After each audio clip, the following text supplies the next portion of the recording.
O governo de Donald Trump sugere que o Brasil possa receber estrangeiros capturados nos Estados Unidos e desenvolver um plano para combater o PCC e o Comando Vermelho. O presidente Lula também disse no Rio de Janeiro que proibiu a vinda ao Brasil do assessor do presidente Donald Trump, que iria se encontrar com o ex-presidente Jair Bolsonaro. As duas maiores facções criminosas do Brasil, o primeiro comando da capital e o Comando Vermelho, estão na mira dos Estados Unidos. O Flávio Bolsonaro lidera nos cenários de primeiro e segundo turno contra o presidente Lula, segundo simulações feitas pelo Instituto Futura Inteligência divulgadas hoje.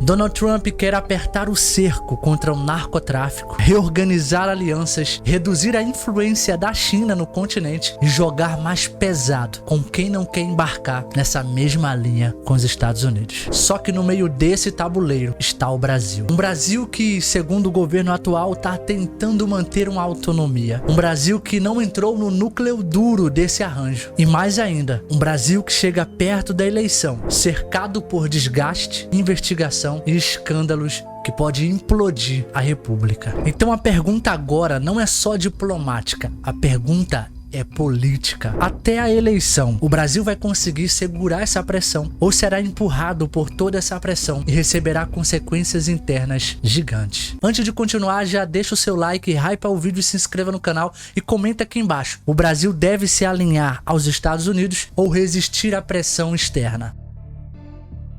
Vamos começar do ponto mais importante. Muita gente ainda está olhando para isso como se fosse mais uma crise diplomática. Não é. O que está acontecendo agora é uma mudança de postura. Os Estados Unidos deixaram de tratar o narcotráfico na América Latina como um problema apenas policial. Agora o tema está sendo empurrado para o campo da segurança continental. E isso muda tudo. Porque quando Washington troca o discurso da cooperação genérica por uma linguagem mais militarizada, o recado é simples. Não basta mais conversar, vai ser preciso escolher posição. Na conferência anti-cartel realizada na Flórida, o discurso foi duro. Stephen Miller falou em poder militar, Peter falou em cooperação operacional. E o encontro foi apresentado não mais como um evento simbólico, mas como o começo de um novo arranjo regional. Pouco depois veio outro movimento. Trump anunciou a chamada Shield of the Americas, Escudo das Américas. Na prática, a mensagem foi clara. Os Estados Unidos querem reorganizar o jogo no continente com foco em cartéis, segurança e influência estratégica. E é aqui que a situação do Brasil fica bastante delicada. Porque quando os Estados Unidos estavam arquitetando todo esse núcleo de combate aos cartéis, o Brasil estava fora da mesa. E você pode me perguntar, tá bom, Vilmar, e isso importa? Eu te respondo, sim, importa muito. Porque quando uma potência chama aliados e parceiros para uma nova coordenação continental de segurança e o maior país da América do Sul está fora desse convite, isso vira uma mensagem política muito forte: distância. E distância, nesse momento, custa muito caro. O Brasil não foi o único ausente, mas o peso do Brasil é ouro. O Brasil não é um país qualquer nesse debate, é fronteira, território, rota, influência regional e voz diplomática. Se Washington quer redesenhar o tabuleiro hemisférico, não ter o Brasil dentro do núcleo duro vira um problema para os dois lados. O governo Lula enxerga esse novo jogo de outro jeito. Lula tenta sustentar uma diplomacia de autonomia, uma diplomacia que evita alinhamento automático, uma diplomacia que procura manter espaço de conversa com vários polos ao mesmo tempo. Tanto que o próprio presidente disse que o Brasil não quer uma nova Guerra Fria. Só que existe um problema. Autonomia em tempos calmos pode parecer independência, mas autonomia em tempos de pressão pode ser lida como hesitação. E é exatamente aí que o Brasil começa a incomodar. Porque para a Casa Branca, que quer montar blocos mais definidos contra cartéis, contra a influência chinesa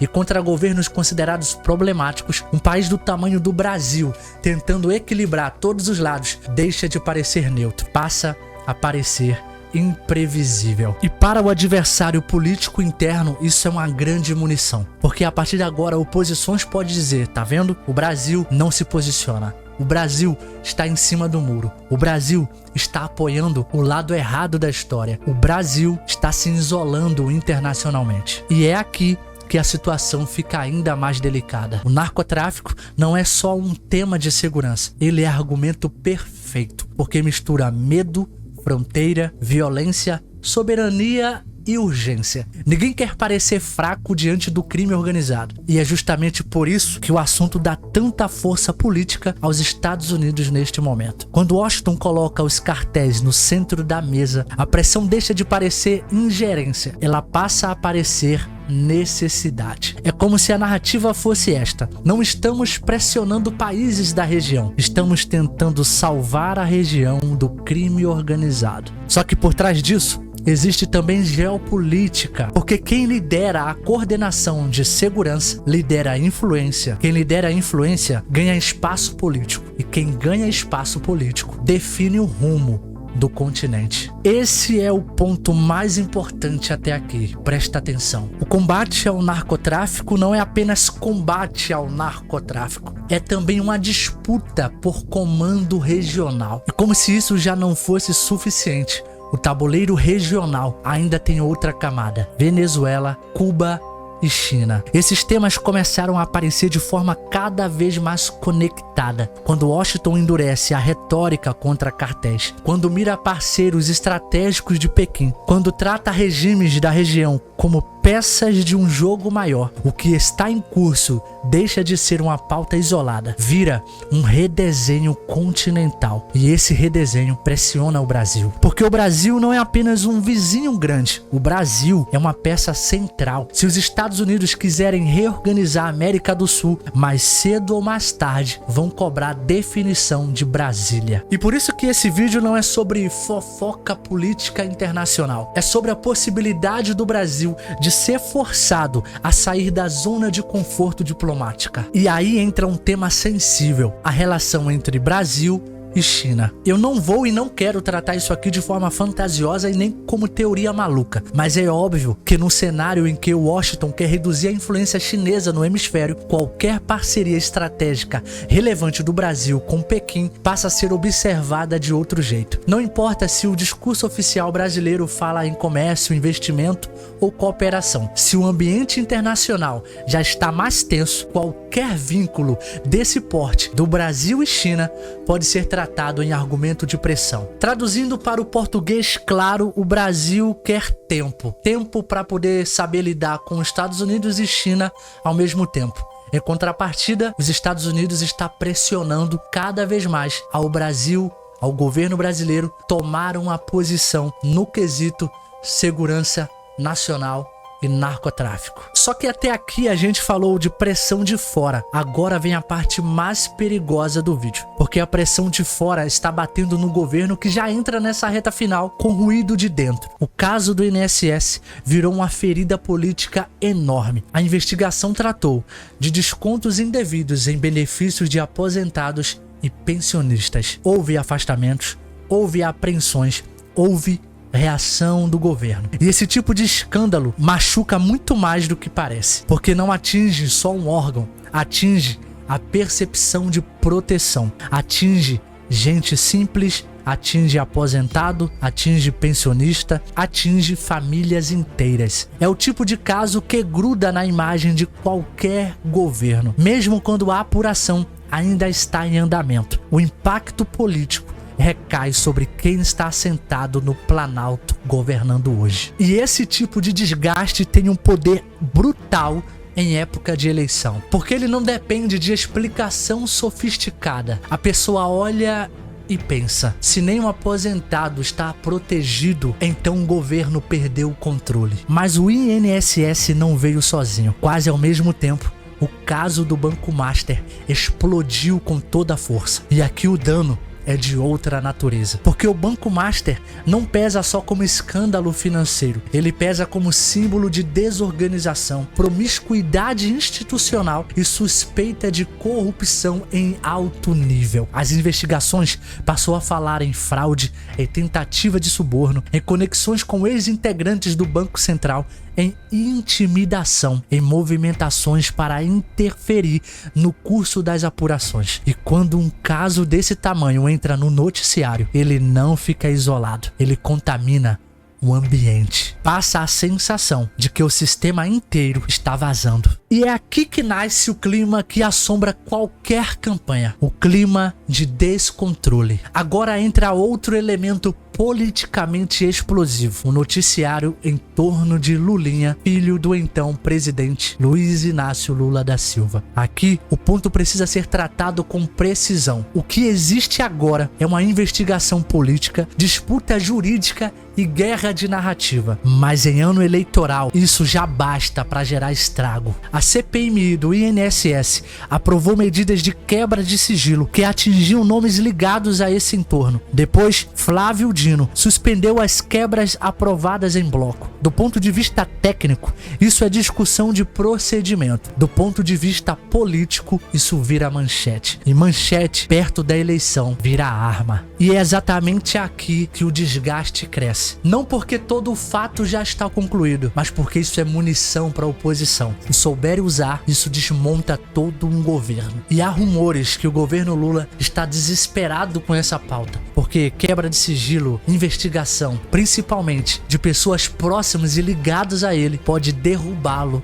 da cadeira presidencial. E o problema para o governo é que tudo isso se soma. Não é só a INSS, não é só Banco Master, não é só o noticiário sobre Lulinha, não é só pressão dos Estados Unidos, não é só China, não é só narcotráfico. É o acúmulo de todas essas coisas. É a sensação de que o governo entra na reta da eleição pressionado por fora e desgastado por dentro. Isso muda a atmosfera da campanha, porque o debate deixa de ser apenas sobre promessa, passa a ser sobre resistência, sobre autoridade e sobre comando. E é aqui que a eleição entra de verdade no centro do vídeo. Porque quando um governo chega no ano eleitoral sob esse tipo de pressão, a oposição ganha repertório forte. É como se fosse uma bala de prata. E ganha repertório em áreas muito fortes: segurança, ordem, firmeza, alinhamento internacional, combate ao crime, autoridade política. Nesse tipo de ambiente, nomes que consigam transmitir a ideia de reação e endurecimento passam a encontrar espaço. Flávio Bolsonaro